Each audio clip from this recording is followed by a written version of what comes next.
परमाणु बम से बहुत लॉस नहीं होता। अगर पटना में परमाणु बम पटकाएगा तो पूरे पटना के लोग भी परमाणु बम से नहीं मरेंगे, मरना चालू होंगे 3-4 दिन के बाद। 30% पटना बस खत्म होगा, पूरा नहीं मरेंगे यहाँ पे ना, तो ये 2-4 किलोमीटर का एरिया खत्म होगा पहला दिन बस। मौत का तांडव चालू होगा 3-4 दिन बाद, क्योंकि परमाणु बम क्या है, प्रदूषण है। वो हवाओं में पूरा घूम जाता है और हवा धूल कण क्या हो जाती है, प्रदूषित, और वो ले लेती है इलेक्ट्रोमैग्नेटिक का रूप। आप ऐसे सूंघेंगे सीधे उसमें से अल्फा बीटा गामा ये है, और ये सीधे जाके आपके गले में जो है ना, ये थ्रोट या यहाँ पर कौन सी ग्रंथि होती है, थायराइड, इसी को इफेक्ट करेगा। यही सड़ना चालू हो जाएगा, 1 हफ्ता में आपकी क्या हो जाएगी, मौत हो जाएगी। इसलिए जब कभी भी इस परमाणु प्रदूषण होता है, पोटेशियम आयोडाइड की गोली खाना चाहिए। क्या खाना चाहिए, पोटेशियम आयोडाइड की गोली। तो जब कभी भी भारत में परमाणु बम पटकाएगा, आप लोग क्या खा लीजिएगा, पोटेशियम आयोडाइड की गोली खा लीजिएगा। समझ में आ गया कि नहीं आ गया? अभी कहीं पटकाने वाला नहीं है, लेकिन कई ऐसे जगह होते हैं जहां परमाणु बम रखा गया होता है। नहीं तो परमाणु विस्फोट कराया जाता है बिजली बनाने के लिए। परमाणु बम जो है वो भी क्या है, परमाणु बम कंट्रोल के बाहर होता है, और परमाणु बिजली घर में भी परमाणु विस्फोट कराया जाता है, बट वो कंट्रोल में कराया जाता है। जैसे किसी भी इंजन में, जैसे ट्रक के इंजन में जितना आग लगता है ना, बाहर लगा दिया जाएगा, आदमी मर जाएगा उसमें। जो ट्रक का इंजन होता है जिसके अंदर इतना आग लगता है, वो आगे के दम पे तो पूरा ट्रक खींच देता है, इतना पिस्टन में पावर होता है उसके। फिजिक्स में पढ़ेंगे लाइनर पिस्टन क्या होता है वहां पर। वो डीजल से क्या होता है, आग लगता है, लेकिन वो क्या करता है, कंट्रोल में रखता है। कभी कभी सुनते हो इंजन ब्लास्ट हो गया, सुने कंट्रोल से बाहर गया, धाए से क्या कर देता है, ब्लास्ट कर देता है, गाड़ी उड़ जाती है, इंजन ब्लास्ट हो गया। तो वैसे ही कभी कभी क्या हो जाता है कि परमाणु जो संयंत्र है, परमाणु बिजली घर को, एटॉमिक रिएक्टर, परमाणु संयंत्र, परमाणु संयंत्र, एटॉमिक रिएक्टर, इसमें कभी कभी क्या कर जाता है, विस्फोट कर जाता है। दुनिया में कई जगह ऐसे विस्फोट हुए हैं। चेर्नोबिल, कहाँ हुआ, चेर्नोबिल परमाणु दुर्घटना 1986 कहां पर है, यूक्रेन में। कहां है, यूक्रेन में प्रीपेट नाम का एक शहर था यूक्रेन में, वहीं पर हुआ था। फुकुशिमा ये कहां पर है, जापान में। फुकुशिमा कहां पर है, जापान में। ये क्या था, बिजली घर। 2011 में यो भड़क गया। देखिए जापान से सुरा करमफोर है, 2 गो परमाणु बम पटकवा लिया, एगो अपने भड़का लिया पूरा चौपट कर लिया वहां पर। फुकुशिमा कहां पर है, जापान। फुकुशिमा जापान, और चेर्नोबिल यूक्रेन। चेर्नोबिल परमाणु दुर्घटना कब हुआ था, चेर्नोबिल परमाणु दुर्घटना 1986। कहां पर है चेर्नोबिल, यूक्रेन में। फुकुशिमा परमाणु दुर्घटना 2011। कहां है ये, जापान में। जब ये होता है तो इसके वजह से भी सेम प्रदूषण फैलता है। प्रीपेट शहर बसाया था रूस ने यूक्रेन में, पहले सोवियत संघ था, उस शहर के लिए बिजली घर बनाना था। क्या बना था, बिजली। तो यूक्रेन ने बिजली घर बनाया कहां पर, थोड़ी दूरी पर, जिसका नाम था चेर्नोबिल। जब अधिकारी आए उसके निरीक्षण के लिए, तो वहां का जो चीफ इंजीनियर था उसने क्या किया, जितना प्रेशर पर इंजन को स्टार्ट करना चाहिए उससे कम में प्रेशर पर इंजन को क्या कर दिया, स्टार्ट कर दिया, जिस वजह से रिएक्शन क्या हो गया, बहुत तेज हो गया, और क्या कर गया, ब्लास्ट कर गया। तो दिखावा का काम नहीं करना चाहिए। जैसे जहाज है, जितना हाई प्रेशर स्पीड में उड़ना चाहिए, तो पूरा स्पीड कम से कम कितना होना चाहिए, 250। कम से कम स्पीड कितना होना चाहिए, 250। अब मान के चलिए कोई जहाज जारी है और उस ससुरा किसी दूसरे को दिखाने के चक्कर में 250 से पहले ही सोचेगी ना, तनिए सा दूर पे क्या कर देंगे, उड़ा देंगे। जहां तनिए से दूर पे उड़ाएगा, ससुरा ले उठ, नीचे का पेंदी रगड़ा जाएगा और ढह जाएगा अपनो, जिसको दिखा रहा है वो जाएगा। इसलिए कभी दिखावे वाला काम नहीं, कभी भी दिखावे वाला काम नहीं करना चाहिए। तो इस ससुरा प्रेशर दिखा रहा था कि हम हाई कम में प्रेशर पे चला लेंगे, कम में प्रेशर पे इंजन को क्या कर दिया, स्टार्ट कर दिया। अब वो रिएक्शन तेज हो गया, ब्लास्ट कर गया। सारे इंजीनियर दिखावट मर गए लोग, खत्म कहानी हो गया। उसके बाद 3 दिन बाद उसका भयानक असर चालू हुआ। जो लाशें गिरनी चालू हुई ना, तो उसको रोकने के लिए जब परमाणु विस्फोट होता है, चाहे वो परमाणु बम से विस्फोट हो, चाहे न्यूक्लियर रिएक्टर में विस्फोट हो, तो जहां यूरेनियम निकला रहता उस धुआं को कोशिश करना चाहिए कि इसको फैलने से रोके, वरना ये हवा में फैल गया इस ससुरा जहां जहां जाएगा जान लेते हुए जाएगा। अब जैसे आप लकड़ी जलाते हैं, धुआं निकला, वो धुआं कहां गया आपको पता चलता है, लेकिन अगर वही परमाणु विस्फोट का धुआं कहां गया वो भी पता नहीं चलेगा, लेकिन जहां से जाएगा उसको पता चल जाएगा यहाँ कुछ होने वाला है, यहाँ लेके चल जाएगा। तो जहां भी विस्फोट हो रहा होता है उस जगह पे बोरिक एसिड को छिड़काव किया जाता है। किसका? Boric acid. तो वायुसेना को बुलाया गया। वायुसेना को क्या किया गया? बुलाया गया। कहां की वायुसेना को बुलाया गया? यूक्रेन की वायुसेना को। यूक्रेन की जब वायुसेना आई तो वो क्या की, हवाई जहाज से बोरिक एसिड को गिराने लगी। हेलीकॉप्टर से गिराई, लेकिन उन लोग को पता था नहीं उतना अच्छा से। हेलीकॉप्टर से जब गिरा रही थी तो वो सबसे ज्यादा पॉल्यूटेड एरिया था। पता चला कि सचुरा पायलट मर गया, उसको दम घुटने लगा, लैंडिंग कराया, मर गया। दूसरा पायलट आया, उड़ाया, उधर गईबे नहीं गया तब वो मर गया। पायलट एगो तीसरका आया, वो बैठा तबे मर गया। चौथा बैठा वो मर गया। तब पता चला हेलीकॉप्टर भी प्रदूषित हो गया। आदमी की तरह हेलीकॉप्टर को दफनाया गया था। जो पत्रकार गए थे फोटो खींचने के लिए, देखिए मैं जहरीली पत्रकार धाए से वो चल गया, और उसका कैमरा भी जो पकड़ा वो भी चल गया। इतना खतरनाक प्रदूषण होता है परमाणु प्रदूषण, जिसका कोई हद नहीं होता। प्रीपेट शहर जिसे इतना खूबसूरत बसाया था रूस सोवियत संघ ने, और उसी शहर के लिए कौन सी बिजली घर थी? चेर्नोबिल। प्रीपेट शहर पूरी तरह से खाली हो गया। आज भी प्रीपेट शहर खाली है। उसे भूतिया शहर कहा जाता है। भूत रहता है, मतलब भूत रहने का मतलब कोई रहेगा नहीं तो ऐसे ही भूत हो जाएगा, मतलब अजीब टाइप का, खंडहर टाइप का लगने लगेगा। चेर्नोबिल छोटी सी घटना, क्या जरूरत है तुमको बहा बही करने की? भड़का दिया वहां पर और मर गया वो भी यहाँ पर। दिखाने वाली चीजें आजकल लोगों के अंदर इतना शो ऑफ हो गया है जिसका कोई हद नहीं हो गया, एकदम शो ऑफ। देखते हैं कई आदमी को ना, फोर व्हीलर से आएगा ना तो चबिया उंगलियां में से घुमाएगा, मतलब देख हमारे पास फोर व्हीलर है। अरे चुट्टा कहीं का फोर व्हीलर है, तू हेलीकॉप्टर खरीद लेगा तो तू तो एगो हेलीकॉप्टर का डमी बना के खोपड़िया पे घूमेगा। इससे आए थे हम।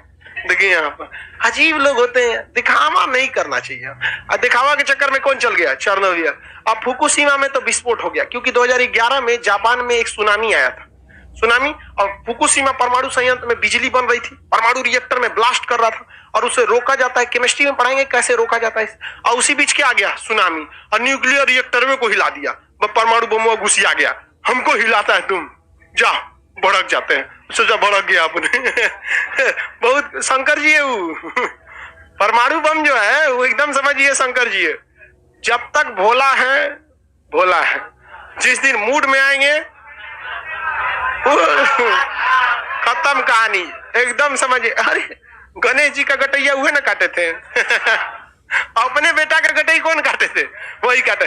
बाद में जब 4 गो बात सुनाई पार्वती जी, मन ठंडा गया। नहीं भगवान हो तू अपने लिए पत्नी के आगे तू आ जाए मुड़ी चाहिए तो हमरा दूसर अब एकदम। अरे वो आदमी का सर जोड़ते शंकर जी, लेकिन पार्वती जी एकदम झगड़ा पे तुल गई, हमरा अब्बे चाहिए लड़का का सर, जगह हाथी का जोड़ दिया ले तो परमाणु बम जो है एकदम कैसा है? शंकर जी की तरह। जब तक आपके कंट्रोल में है तब तक तो ठीक है, आपके बहुत उपयोग के लिए है। जिस दिन ये कंट्रोल के बाहर गया वो अपना तीसरी आंख खोलेगा, फिर कुछ नहीं बचने वाला है। जापान को इतना भयानक कांड हुआ कि जापान कसम खा लिया। पहले बचपन में आदमी ऐसे कसम खाता था कसम कही तो ऐसे तो जापान ने कसम खा लिया कि 2050 तक वो अपने सारे परमाणु बिजली घर को बंद कर देगा।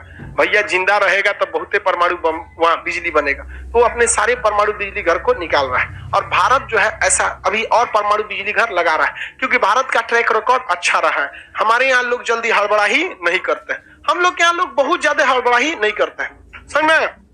लेकिन जिस दिन देखिए परमाणु संयंत्र में एक गलती बहुत भारी पड़ जाएगी, तो जहां परमाणु विस्फोट करता है वहां उसे कहते हैं नाभिकीय आपतन। क्या कहेंगे? नाभिकीय आपतन। नाभिकीय आपतन, जो परमाणु बम का धुआं होता है जब विस्फोट में, अब फोटो देखेंगे तो ऐसे धुआं दिखाता है, उसे क्या कहते हैं? नाभिकीय आपतन, फॉल आउट ना, न्यूक्लियर फॉल आउट। नाभिकीय आपतन ये बहुत खतरनाक होता है, हवा में फैलेगा। आप मत देखिए वो फैलेगा, वो हवा में उड़ गया, पूरा देश का देश साफ कर देगा। वहां पर हवा चल गया दूसरे ओर, बहुत खतरनाक होता है परमाणु बम से। बाई मान के चलिए पाकिस्तान अमृतसर पे मार दे तो वहां का एरिया डैमेज होगा। उसके बाद क्या निकलेगा? नाभिकीय आपतन। क्या निकलेगा? नाभिकीय। हवा चल गया लाहौर की ओर, सजा बढ़ जाएगा सब यहाँ पे। भारत को कुछ नहीं होगा, ये बहुत खतरनाक चीज है, इसीलिए हम इसको क्या कहते हैं शंकर जी। शंकर जी का कोनो ठीक है, किधर जाएंगे उनको वैसे ही किधरों मार देंगे, चल जाएगा, हवा लेके चल जाएगा उसको, बहुत खतरनाक होता है। तो नाभिकीय आपतन को क्या करना चाहिए? रोको भाई, इसको क्या करो, रोको। तो इसको रोकने के लिए किस चीज की जरूरत पड़ती है? Boric acid. किसकी? बोरिक, कैडमियम बोलता है भड़कने से पहले रोकना है, कैडमियम या बोरान की छड़। कौन सी एसिड चाहिए? Boric acid. किस चीज, कौन सी एसिड? Boric acid. भारत परमाणु परीक्षण करने वाला था तो अमेरिका ने कहा कि देख देख देख देख ये बोरिक एसिड ये खरीदना नहीं चाहिए, क्योंकि अगर परमाणु परीक्षण करेगा तो उसके ऊपर क्या डालेगा? Boric acid. अब बोरिक एसिड डालेगा तभी ना परमाणु बम का आपतन रोकेगा, नहीं तो परमाणु परीक्षण करेगा अपने चौपट कर लेगा। भारत ने कहा ले भाई, तो भारत के ऊपर क्या लग गया? बोरिक एसिड का बैन लग गया। तो बोरिक एसिड का सब्स्टिट्यूट होता है प्याज। क्या होता है? प्याज। भारत सरकार 5 ट्रक प्याज, परमाणु बम का जब परीक्षण की ना, तो वहां अगल बगल में कितना प्याज, पूरा ट्रक के ट्रक प्याज कूच के बर्बाद दी। बोरिक एसिड जब नहीं रहे तो उसका दूसरा सब्स्टिट्यूट क्या होता है? जब भारत में परमाणु परीक्षण हुआ था ना, राजस्थान से प्याज खत्म हो गया था, पूरा गायब कर दिया था प्याज, क्योंकि अमेरिका दिमाग लगाया था ना। सीबीएसई बोर्ड वाला वो कह रहा है कि बोरिक एसिड रवे नहीं करेगा, तुम परीक्षण करोगे नहीं, क्योंकि तुम्ही को घाटा लग जाएगा। भारत का कोई बात नहीं है, प्याज का तो हिंदी मीडियम छोड़ दिया वहां पे, देसी दवाई करके रख दिया वहां पे। तो परमाणु बम के फॉल आउट को, नाभिकीय आपतन को रोकने के लिए कौन सा एसिड? बोरिक। और खुद को बचने के लिए पोटेशियम आयोडाइड। खुद को बचने के लिए तो जिस जिस जगहों पर परमाणु रिएक्टर रहता है वहां मेडिकल स्टोर पर इजीली अवेलेबल मिल जाता है पोटेशियम आयोडाइड। जहां नहीं रहता है वहां पोटेशियम, अब पटना में खोजिए ना पोटेशियम आयोडाइड, नहीं मिलेगा। पूछा काय लिए रखेंगे तुमको, बिकेगा ही नहीं। यहाँ बिकेगा वो नहीं बिके भाई, जिस चीज की डिमांड है वही चीज यहाँ बिकेगा। यहाँ पर आपको ऐसा, अब जैसे जापान के लोग ऐसे टोपी पहनते हैं, वियतनाम के लोग, पटना में बेचे, बिकेगा नहीं। हम लोग के यहाँ वाला बिकता है, उसके ऊपर लिखा रहता है बॉय। समझ में आ गया कि नहीं आगे? तो खुद बचने के लिए हाँ, किसका परीक्षण के बाद अमेरिका को पता चल, अमेरिका को तो पता चल गया परीक्षण के बाद। भारत ने परमाणु बम फोड़ लिया, वो दूसरा। अब देखिए, सबसे बड़ा परमाणु बम फोड़ना दिक्कत नहीं है। अगर परमाणु बम फोड़े अब फूस करके रह गया तो सब देशवा मिलकर मार देगा सबको, क्योंकि इसका ये इंटरनेशनल रूल है। और अगर परमाणु बम फोड़े अब भड़क गया तब कौन टेंशन है? सजरा तो नहीं भड़क गया, अब तेरे ऊपर भड़का देंगे यहाँ पर। तो मेन दिक्कत यही था, भारत ने जो परमाणु बम फोड़ा तो सक्सेस हो गया। क्या हो गया? सक्सेस। अब कौन डर है तुझे? जो अमेरिका हो, रूस, जापान, कोई बात नहीं, ऐसे भाज देगा आदमी, लेके मार देगा वैसे ही। तो भारत में तो पहले ये ना होना चाहिए कि भाई सक्सेस हो रहा है या नहीं हो रहा है। बताइए, नाभिकीय फॉल आउट को रोकने के लिए बोरिक एसिड, और खुद को बचाव के लिए हाँ, ये सबसे खतरनाक प्रदूषण परमाणु प्रदूषण, नाभिकीय प्रदूषण या परमाणु प्रदूषण। नाभिकीय प्रदूषण का असर कितने साल रहता है? ये जल, थल, वायु, अंतरिक्ष सब चीज को क्या कर सकते हैं? बर्बाद। ये डीएनए चेंज कर देते हैं। क्या चेंज कर देंगे? डीएनए। मान के चलिए परमाणु परीक्षण बम फूटा नेपाल में और उसका हवा चलाया भारत में, हम लोग ने क्या किया? सूंघ लिया। तो बहुत कम में मात्रा में गया, लेकिन जैसे सूंघेंगे ना कम मात्रा में भी गया, लेकिन क्या चेंज कर देगा? डीएनए। अब लड़का पैदा होगा, सब जितना लोग सूंघले हैं टेढ़ टाढ़, क्योंकि डीएनए पे ही क्या जाता है? लड़का।